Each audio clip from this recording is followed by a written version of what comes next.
So thank you very much for the opportunity to respond to the discussions on the supplementary demand for grants. I understand 43 members had spoken on the discussion.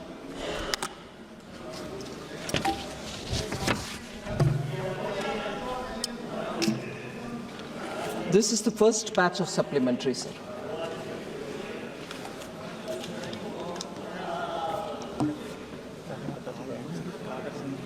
And it covers over 83 demands and 3 appropriations. The appropriations include those for the President, the Supreme Court of India, and for the Union Public Service Commission. To make a beginning, I will repeat some of the things which are already mentioned in the supplementary demand for grants, which a copy of which all members have seen. These demands and appropriations, we are seeking the authorization of the Parliament for gross additional expenditure of 87,762.56 crores. The net cash outgo or cash supplementary is about 44,182.87 crores. The technical token supplementaries are also mentioned. Expenditure on capital account is something which I would like to take a minute to say that it is about 19,416.35 crores. The balance of 68.346.21 crore in the supplementary demand for grants is on the revenue account. So, not going further into the details, yesterday I'm grateful that Honorable Member Jagadambika Palji had gone into the details of what this supplementary demand for grant is all about, where money goes, and why it is justified that this first supplementary has covered those amounts, and the total is far lesser than what a first supplementary had in the last year.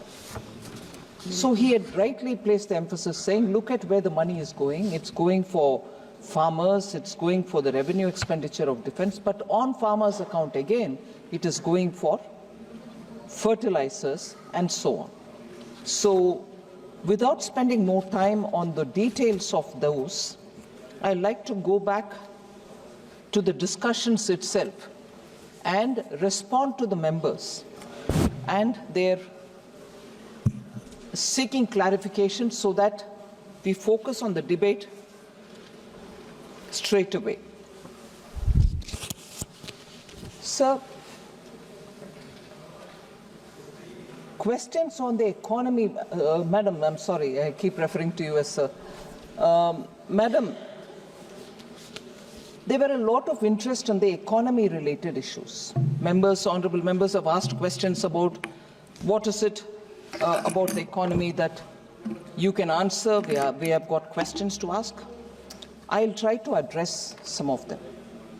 So, Madam, the real growth rate for Q1 and Q2 of this financial year 25 has been 6.7% and 5.4% respectively. At 5.4%, the Q2 rate is slower than expected. Many members observed it, many members commented on it. Many members raised a doubt saying, is growth sustainable at all at the number that we projected in the BE? I'd like to touch upon some of the concerns. So, Q2 of this financial year has been a challenging quarter for India and for most other economies of the world. In last 3 years, India's GDP growth rate has averaged 8.3%. This is outstanding. I don't want to judge myself, I don't want to judge the ministry, but this is a number before us, and this is a number which you can see, compare it with the rest of the globe. And this number is an outstanding number by global standards. India has been the fastest growing major economy in the world, and the credit goes to the people of India who are struggling and meeting their aspirations, thereby contributing to the economy, and with the leadership which puts policy up front so that it responds to people and their aspirations as well. So the two wheels have moved adequately in synchrony, as a result of which you see the growth numbers. A different perspective for the same thing is something which I'd like to put before you, Ma'am Chairperson. Out of the 12 quarters in the previous 3 years, GDP growth rate was lower than 5.4%. GDP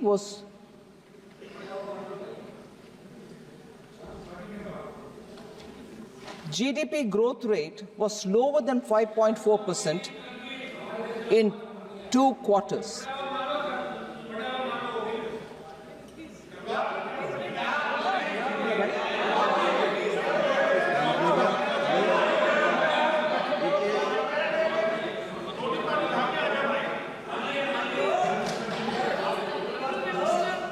Please.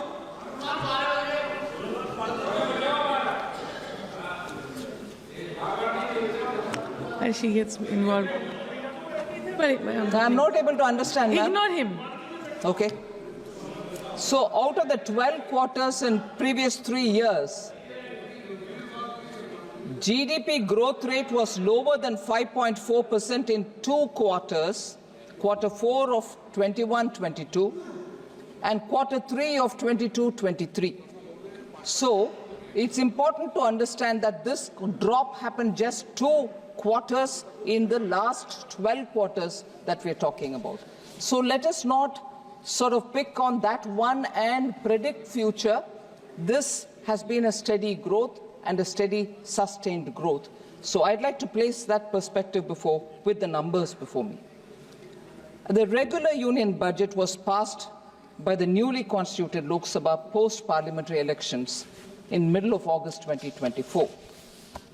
Effectively, the implementation of new announcements of this government commenced after the Appropriation Act was passed by the Parliament in August 2024. Effectively, it is from August that we are starting to give emphasis to many of the things, inclusive of capital expenditure, and therefore we are now talking within 4 months after the full regular budget was presented in August. So the situation is no different from one seen in earlier years when parliament elections were conducted. So that's a very important consideration which I would like the honourable members to take on board. When annual Lok Sabha elections happen, those years do have a certain flow of resources, do have a certain ground-related expenditure happening, and when it picks up, the growth rate also picks up. But the blip is got to be understood in the broader context. So differences in alignments of festivities. This is an important consideration because even countries which have annually a Christmas festival mood or any other festival mood, there is a rise and dip in consumption and expenditure. So between September and October this year, particularly for India, in the previous and current year, created a modest downward bias for the Q2 growth, because I think there was 15 days where people do not spend, and which came very close to also the Dussehra vacation when people spend, and as a result, that quarter got affected by good spending fortnight and a not so good spending fortnight, both occurring during that quarter itself. So the government believes that the trend in quarter 2, 24-25, is only a temporary blip, and the economy will see healthy growth in the next quarters. Also, a generalized slowdown in manufacturing is not expected, as it is restricted to few sections only. Out of 23 manufacturing sectors, and this is an important fact that I would like to place for the consideration of honourable members, out of 23 manufacturing sectors in the index of industrial production, about half of them remain strong even now. So we need to put this in context. Capital expenditure of the Union government has grown by 6.4% year-on-year between July-October 2024. So I'm very optimistic about improved performance going further and going forward. This addresses a large section of the MPs who spoke. I named some of them: Shri K.C. Venugopal, Saugata Roy, Anil Desai, N.K. Premchandran, Manish Tiwari, Lalji Verma, Saini Ghosh, Vishal Dada Patil, and Amar Singh. So all of them, different aspects of the economy did raise these points, so I thought I should upfront start with these. There was equally a lot of voice about inflation being very high. This was particularly raised by 4 members who have also raised the previous issues. Retail inflation, madam, declined to 4.8% in 24-25, April to October, compared to 5.4% in 23-24. This is the lowest since COVID-19 pandemic started. Lowest retail inflation. Core inflation, which excludes volatile food and energy prices, remains at 3.6 and is at a decadal low. It's a very important data which we have to take on board. And we in the Union government remain committed to better managing of food inflation, where volatility in specific food items is weather-driven. Building buffers is one of the key performance which I can place here for members' consideration, particularly in key food items such as cereals, pulses, and distribution of food items like onions, rice, tur dal, wheat flour, gram, and so on. So these are happening through designated outlets at subsidized prices. I've spoken before on this. Bharat brand atta and Bharat brand dal is provided in essential commodities at an affordable price. The prices have been very reasonable, that the uptake is also very considerable. Bharat dal is available at 60 rupees per kg for 1 kg pack. Bharat atta costs 30 rupees per kg and Bharat rice costs 34 rupees per kg, and they are available through particular outlets.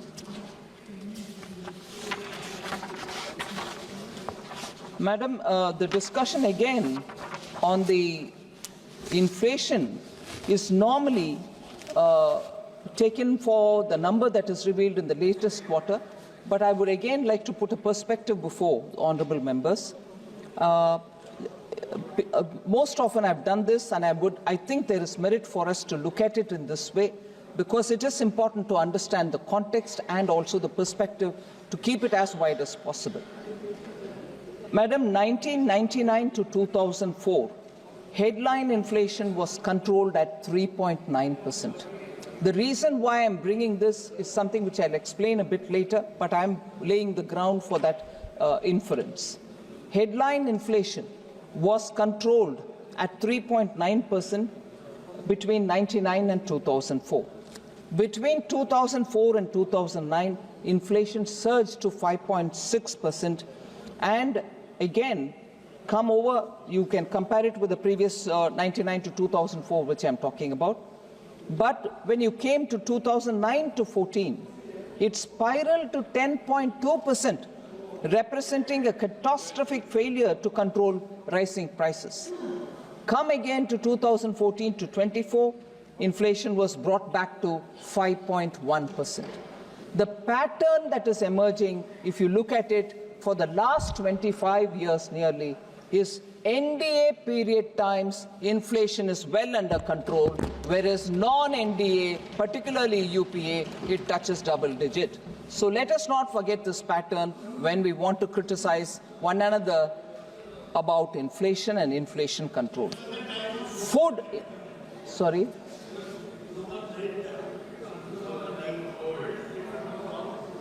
Right, thank you.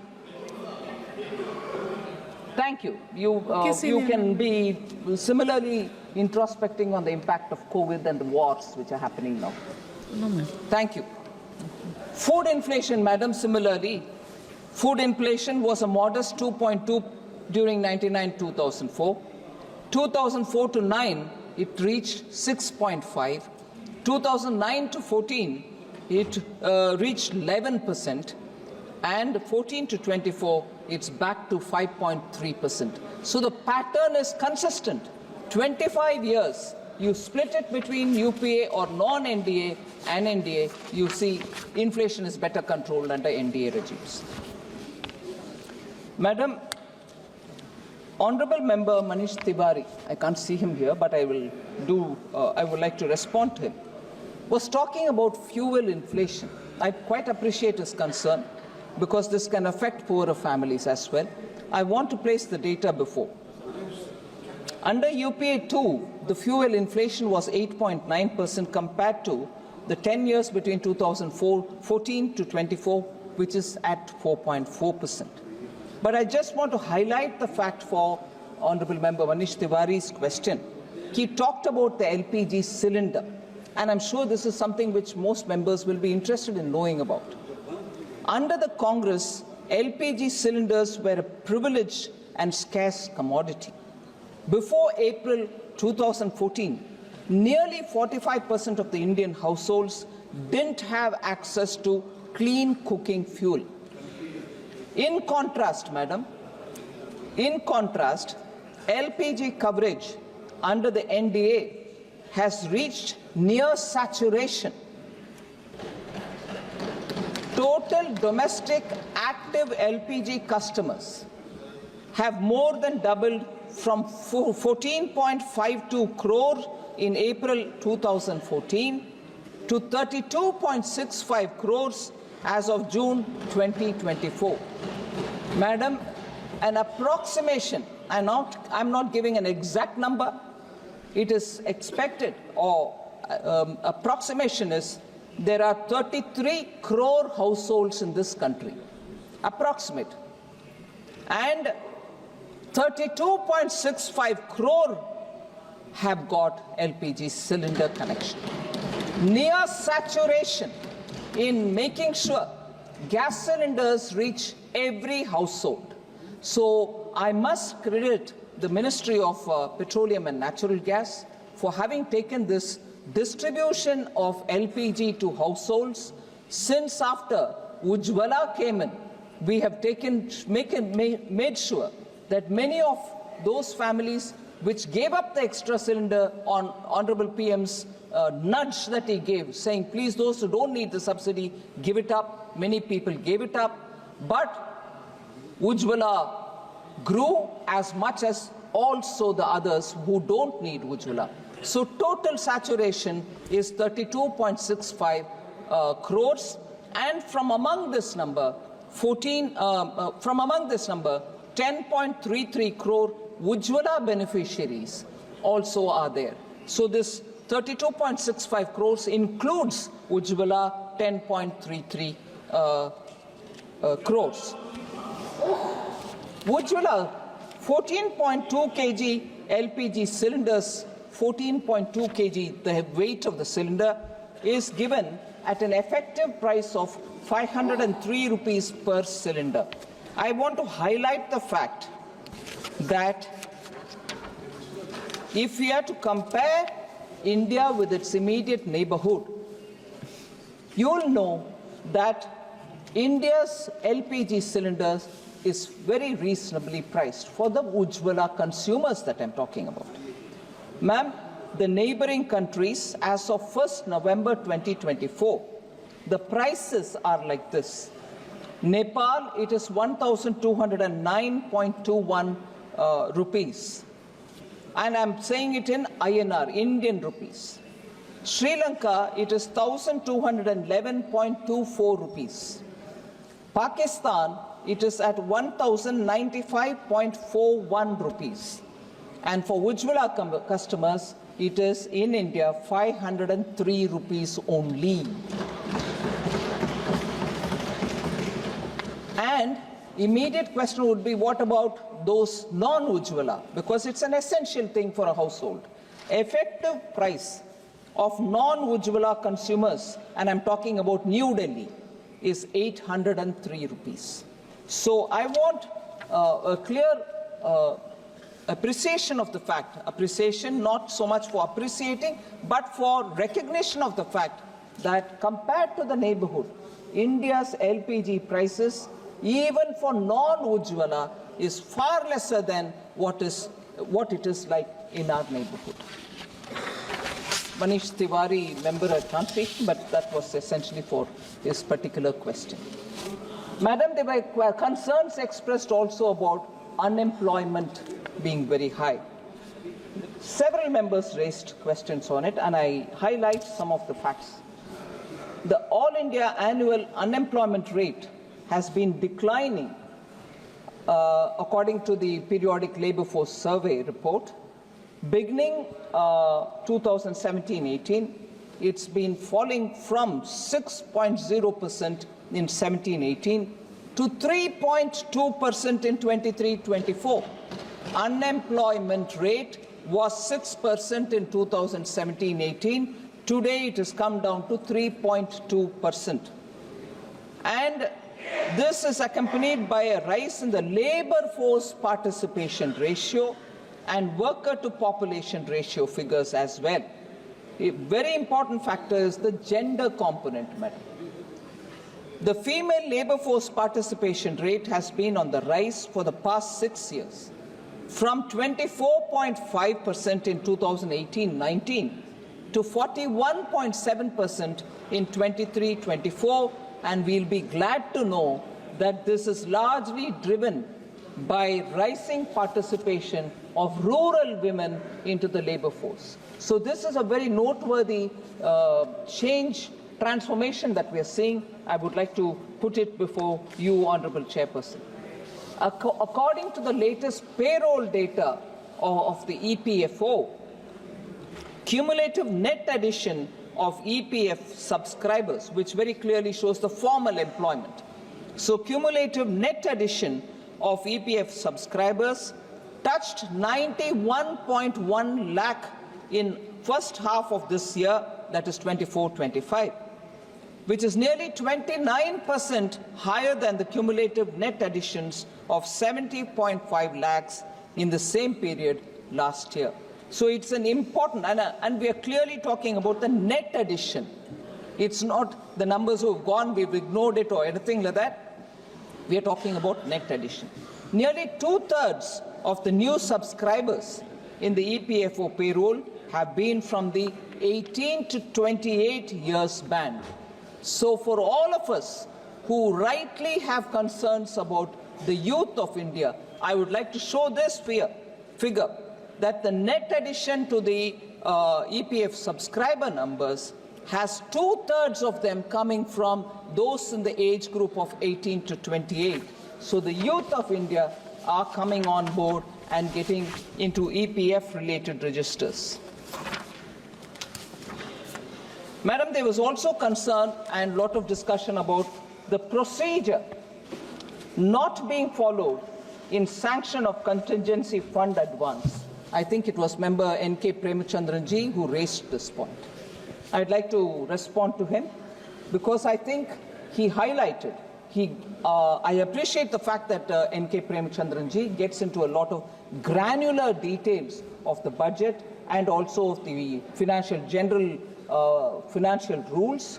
Here he quotes, or I quote, he said, the procedure given in para 5 of Delegation of Financial Powers rule regarding laying statement by ministers for giving contingency fund advance is not followed.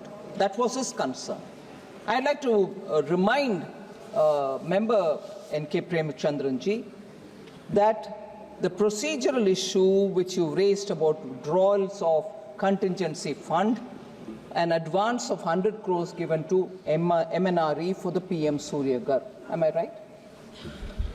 Based on the request of the ministry, contingency fund advances are normally given to various ministries, and in this case, the contingency fund advance of 100 crore was sanctioned on 4th October 2024, at a time when the Parliament was not in session. This amount is being recouped, and that you see in the supplementary demand for grants, through the supplementary demand which we have placed now. So, Ministry of Finance does not normally permit consolidated fund advances when Parliament session is underway. In the instant case that he is referring to, Finance Ministry has not issued the sanction during the Parliament session. I would just like to mention it very clearly for Sri N.K. Premachandran's consideration. If at all drawals of CF advance has happened by any ministry, the minister concerned is required by rule to lay a paper in the House. So, and that's the extent procedure. Madam, similarly, I think it was one of the members, if I'm right, Lalji Vermaji, who had mentioned that this supplementary demand for grant is being presented within 1 month of the budget. I'm not sure if Lalji Vermaji is here. This is the first batch of supplementary demand for grants. And even as I opened my statement, I said the regular budget in this election year was presented in July. Now we are into December. We are several months away from July, not one. So that statement, unfortunately, doesn't seem to be correct, Madam. This has been reduced. The supplementary demand for grant, this one being the first one, I would like to definitely place on record that we have kept the supplementary demand for grants. Normally 3 are permitted. We've tried keeping it within 2 and never moving to the 3rd, except for 1 year when the 3rd also had to happen. So supplementary demand for grants are not too many, not too frequent, and doesn't happen for simple, small reasons. So I want to leave the data behind that this is the first one, and the amount, in fact, some of the honourable members, I'm very grateful, mentioned about it, that this time the supplementary demand amount itself is far lesser than last time, showing greater accuracy in the BE stage itself of budget making. So there is a greater absolute targeting of what is the budget estimate got to be, and there is not, therefore, much of a requirement to come with huge supplementary demands, and not too many of them as well.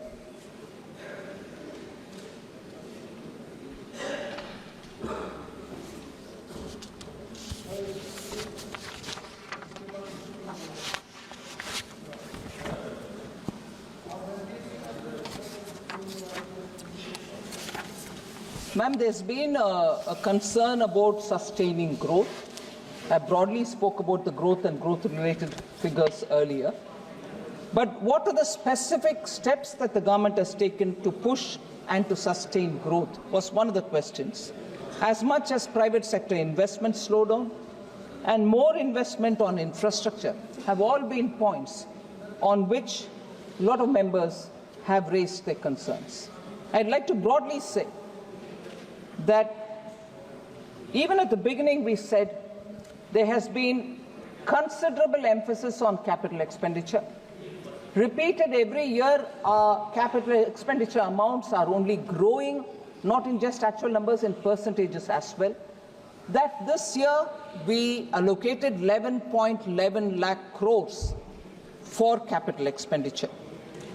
If we understand that together with the amounts that we've given to the state, this year particularly, we have given 1.50 lakh crores to the states as interest-free 50-year loan for capital assistance.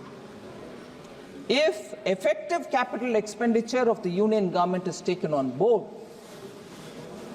and what is the effective capital expenditure, madam?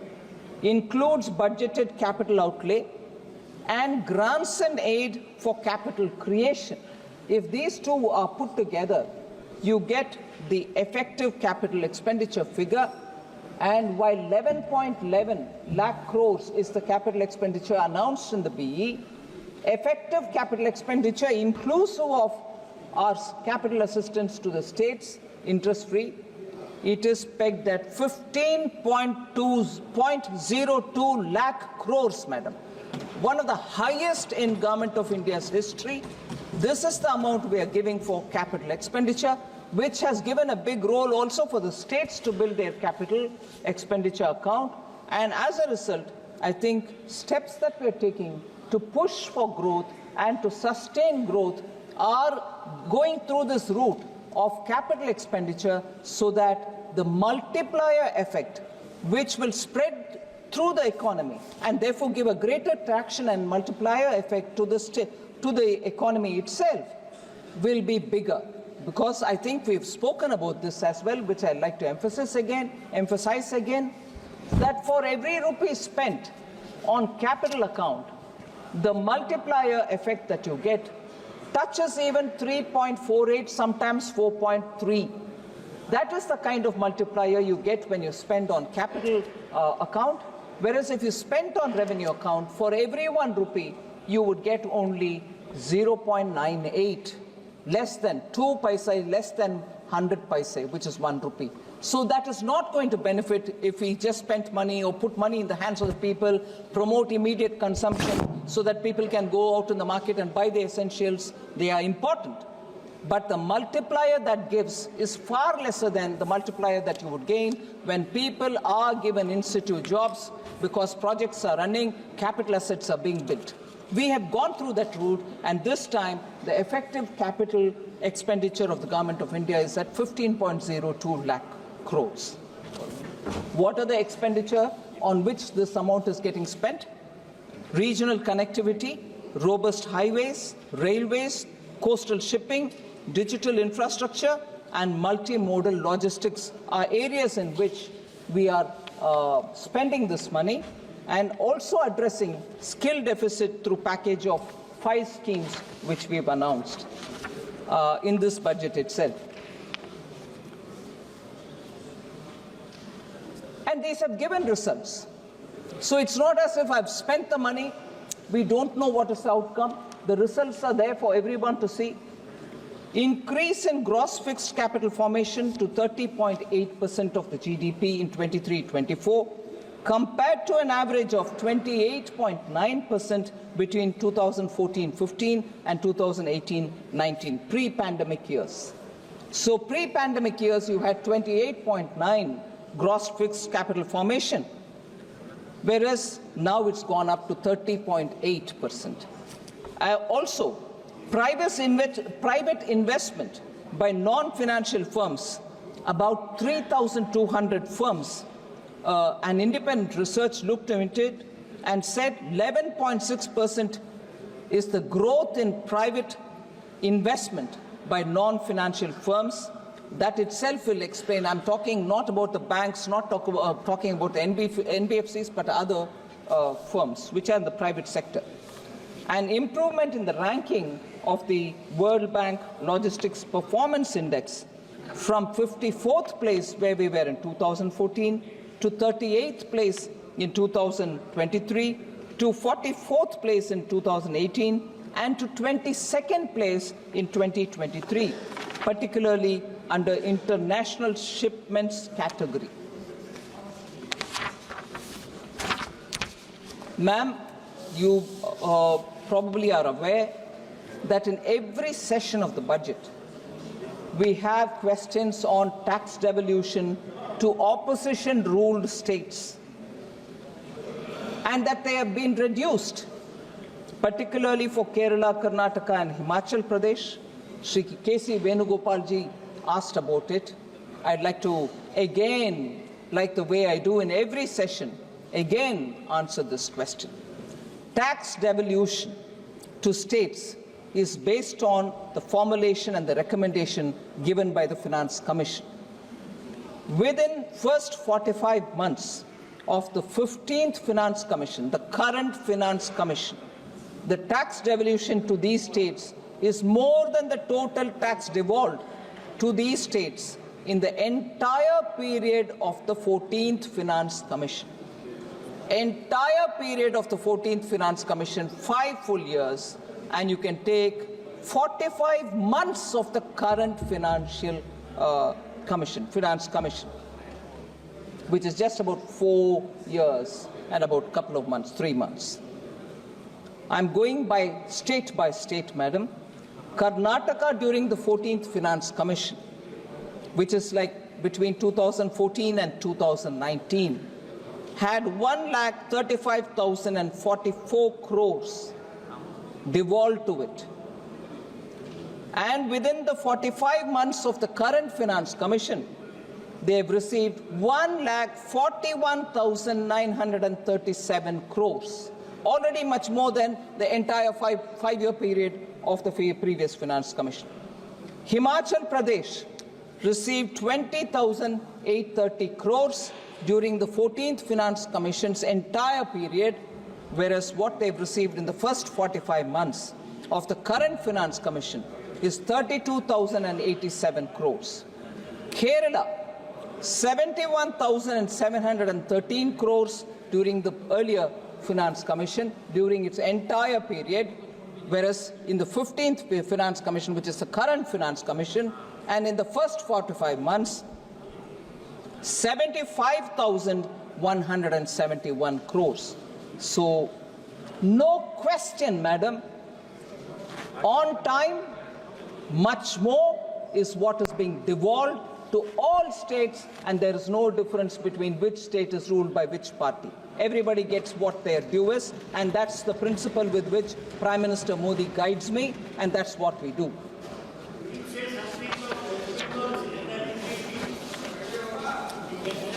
Sir, slow pace of expenditure from the budget 24-25 is another question which N.K. Premchandranji asked. Union budget, the regular one for 24-25 was passed by the newly constituted Lok Sabha post-parliamentary election in August. And I've already explained that subsequently when the monies went to the state and when states got onto the ground to do their expenditure, almost 2 quarters were delayed. So this situation is broadly similar to all other election year. However, the total expenditure up to October 24 was 24.74 lakh crores. October 24. This is 51.3% of BE, which is broadly similar to pace of expenditure in up to October 2023. So it's not slow since after the second quarter.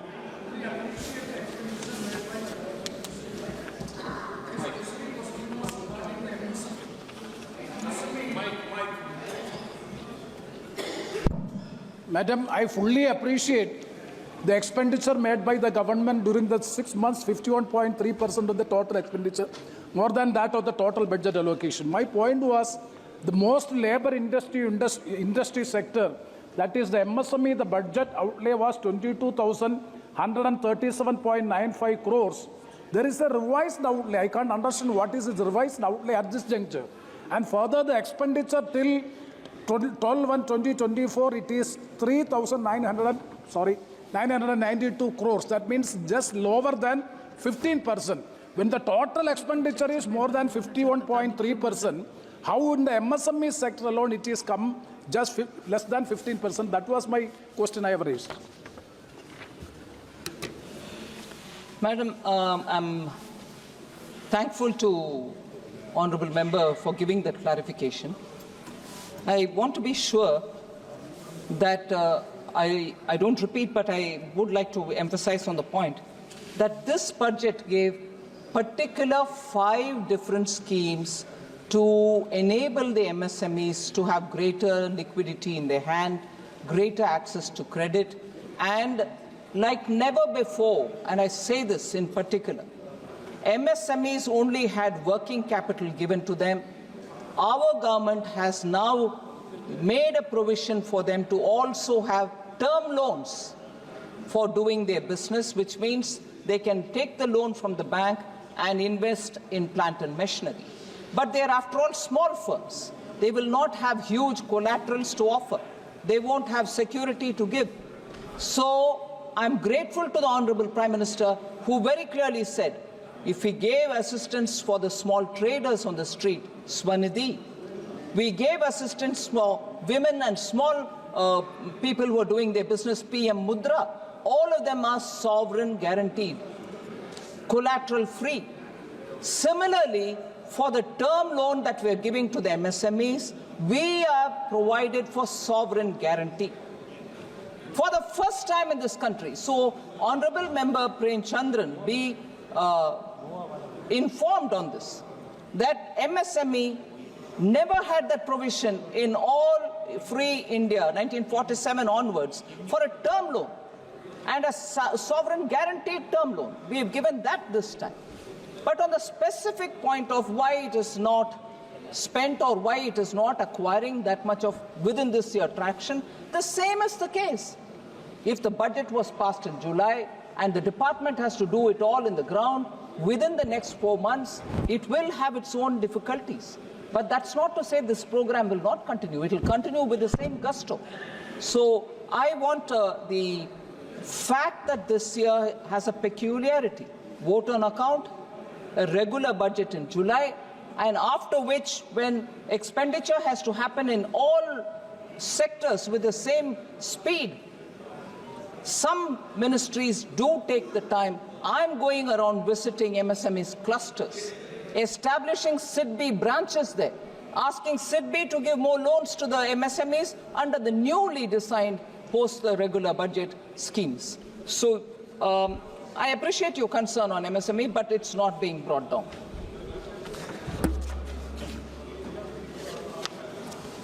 Madam, like always, every session, you're from West Bengal yourself, ma'am.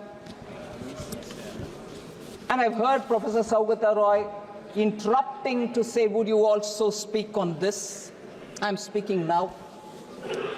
West Bengal has been deprived of funds from central government under Manrega and PM Awas scheme was raised by Professor Saugata Roy and Ms. Sayani Ghosh. I'm not sure if she's here. He's here, but Member Sayani Ghosh is not there. But, yes, ma'am, I'd like to, through you, put the facts before. Like every year, every other year, the state PMAY Gramin, Awas Yojana Gramin, was being implemented in West Bengal since 2016-17. The government has also released 25,798 crore as central share to the state since 2016-17. However, complaints of irregularities in the implementation of PMAY Gramin, including a selection of ineligible households from the Awas Plus 2018 list, removal of eligible households, and renaming of the scheme in the state as Bangla Awas Yojana have been received. The ministry has sought action taken report from the state government. Similarly, ma'am, and again, I've said this even earlier in very many different sessions, for under the Manrega, complaints of misappropriation of funds have been received by the government. Upon inquiry by central teams, the complaints were proven to be correct. And madam, I may add, the central team was accompanied by the state team as well when they went on inspection. They were proven incorrect. The complaints were proven correct, and not following the rule was clearly established. The Rural Development Department had sought latest status of action taken report. Now, the state government has submitted the ATRs, which are being examined by the Ministry of Rural Development. That's the current position, ma'am, on the question which Professor Saugata Roy has raised. Yeah, please.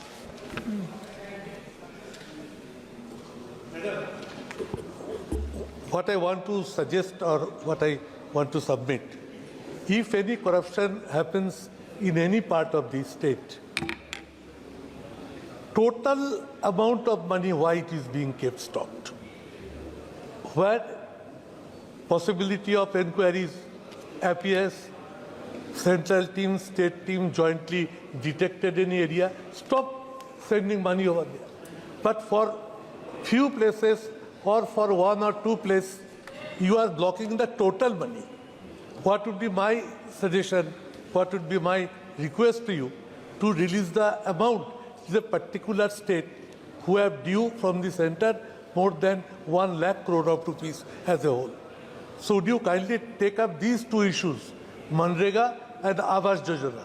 I also want to request you, wherever corruptions reports are there, block money over there. But don't stop the full money for so many as a whole for the total state.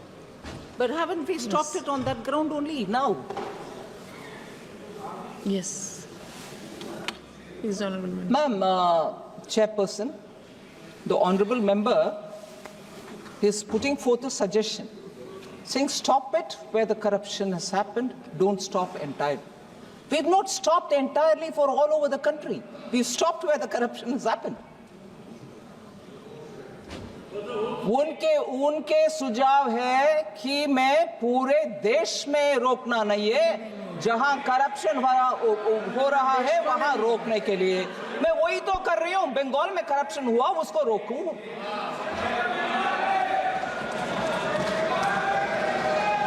मैंने गलत समझा है क्या?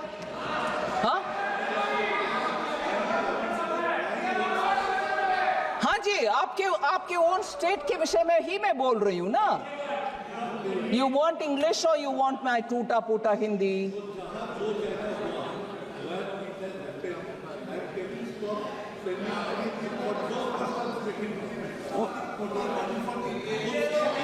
Oh, you're saying in the state of Bengal, जहां corruption हुआ वहां ना देना, बाकी जगह पर देना। ये मैं कैसे तय करूं जी? मैं कैसे तय करूं? Madam Chairperson, even when I don't stop, even when I don't delay, even when I give an advance payment of, when I have to give 1 month, I'm giving 2 months, I'm accused of differential treatment to different states. अरे corruption हुआ, ये साबित हो गया है, और central team और state team भी साथ में गए हैं, और उधर पेमेंट का रिक्लेम करो, ऐसे आदेश मिलने के बाद रिक्लेम ना करते हुए दोबारा ट्रेशरी से ही उसको भरपाई कर रहे हैं, मतलब करप्शन हुआ। उसके बाद मैं कैसे डिफरेंशिएट करूं? पूर्व मेदिनीपुर में नहीं हुआ, नॉर्थ बंगाल में हुआ नहीं, साउथ परगाना 24 परगाने में, मैं कैसे तय करूं? मैं कैसे तय करूं मैडम? और तय भी करूं, किसको मान्यता होगा? बंगाल चुपचाप अगर मानते हैं तो भी बाकी स्टेट्स मुझके ऊपर को गुस्सा नहीं करेंगे। ये आप कौन होते हो करने के लिए? सो पूरे इसको साफ करने के लिए मैं आपके द्वारा रिक्वेस्ट कर रही हूं, बंगाल गवर्नमेंट को साफ करो भाई। फिर आते हम, जितना भी प्रश्न उठाया गया उसको स्पष्टीकरण दो, एक्शन में दिखाओ, फिर कौन रोकने वाले हैं? आपके पैसा बिल्कुल देंगे, आपके पैसे देंगे।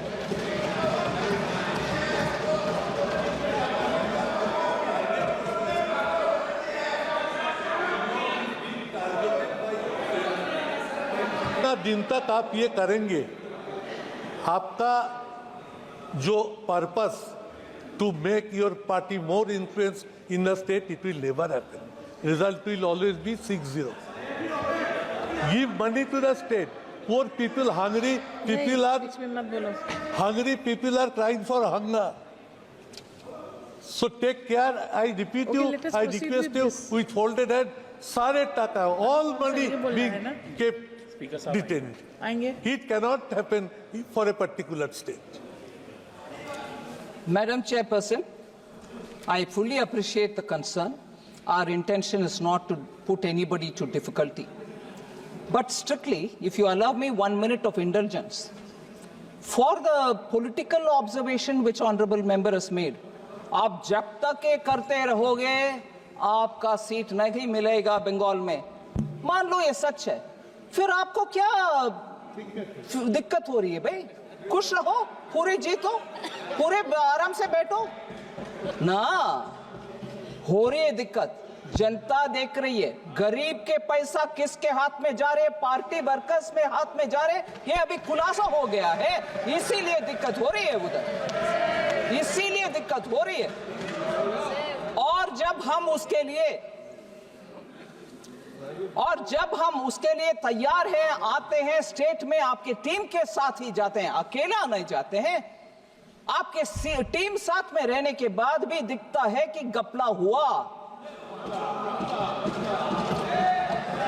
उसको सही करने के लिए मौका भी देते हैं, फिर भी आप यही राजनीतिक भाषा बोलते हो, नहीं जब तक ये करोगे बीजेपी नहीं आए। नहीं जी, देश अच्छा होना है, मोदी जी का संकेत यही है, अच्छा करप्शन रहित गरीब को जो पैसा मिलना है वो मिलना चाहिए।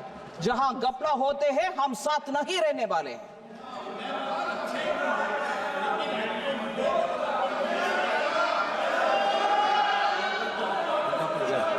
एक का ही है, नहीं सर अभी बैठ गई है, उनको सुन रही है, आपने परमिशन नहीं दी वैसे ही।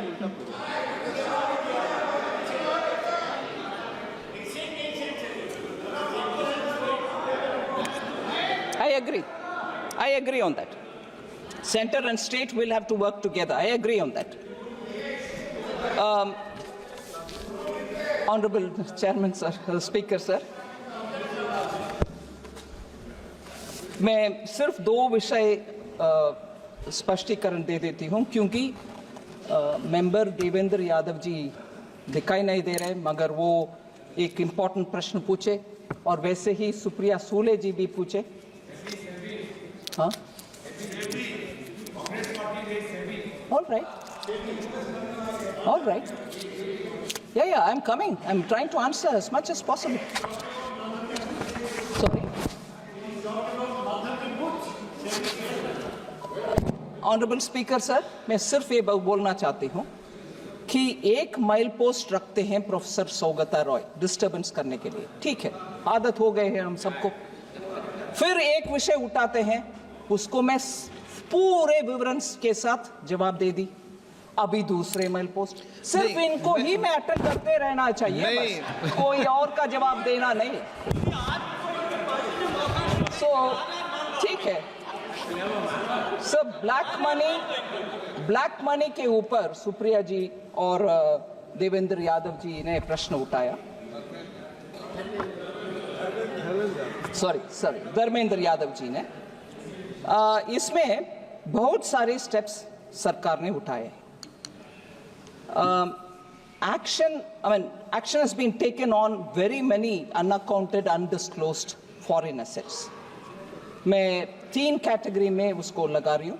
Investigation of HSBC, ICIJ, Panama, Paradise, Pandora leak related cases.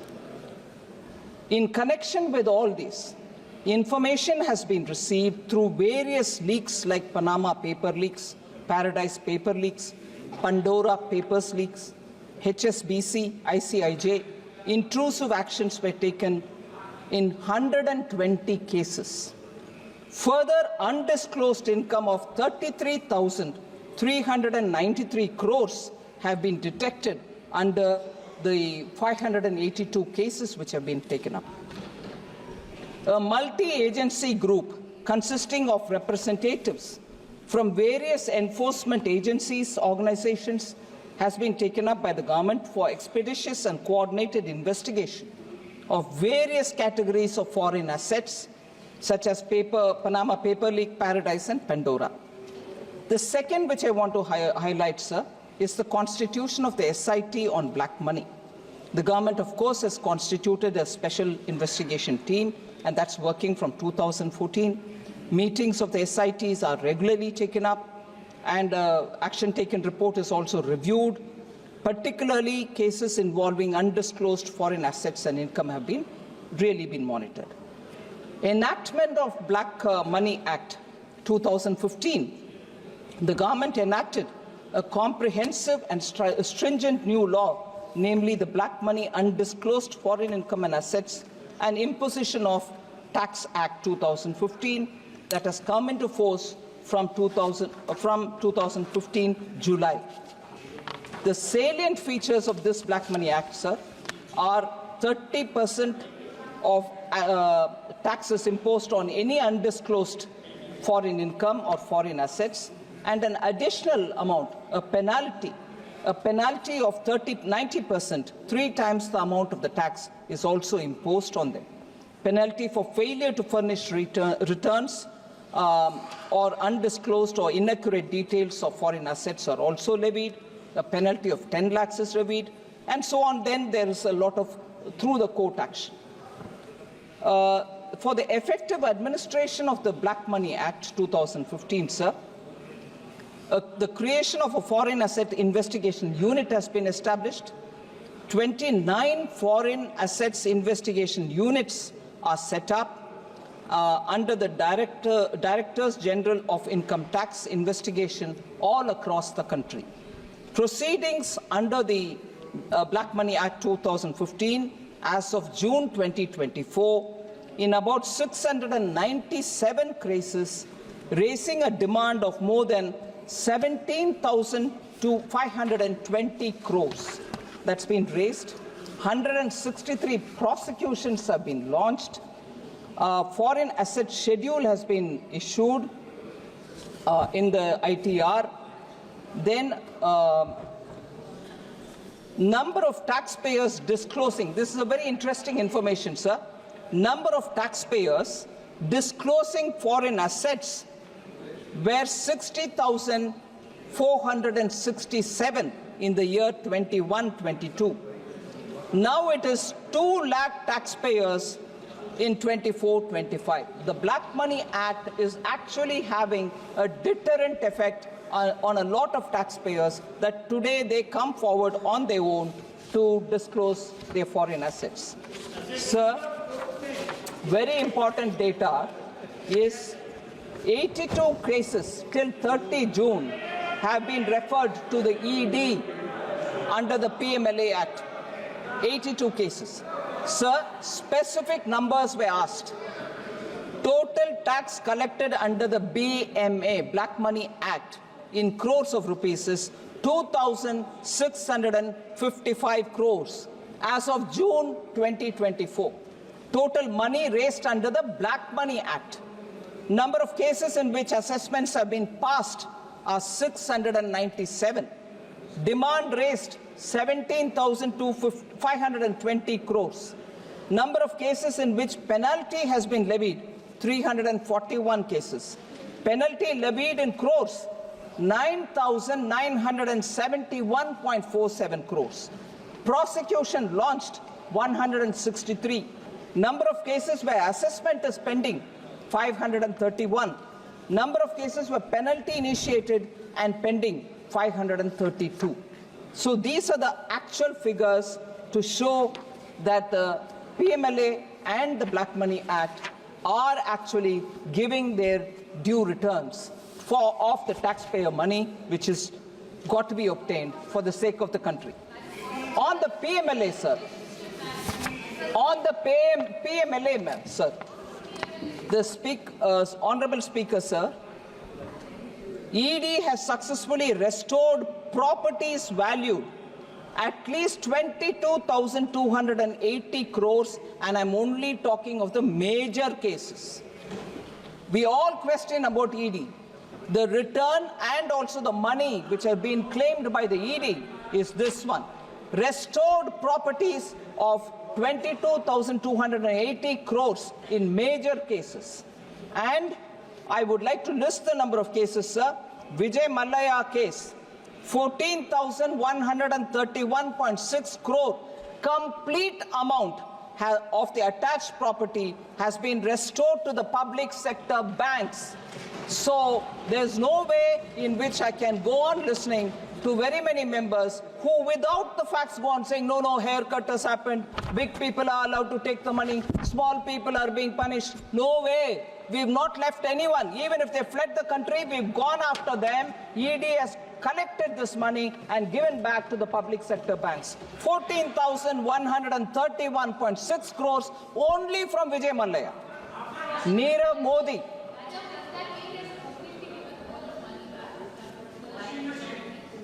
Attached properties is what I'm talking about, ma'am. There can still be some more cases, but attached properties and their monies have gone to the public sector banks. And this is the money that is obtained from them.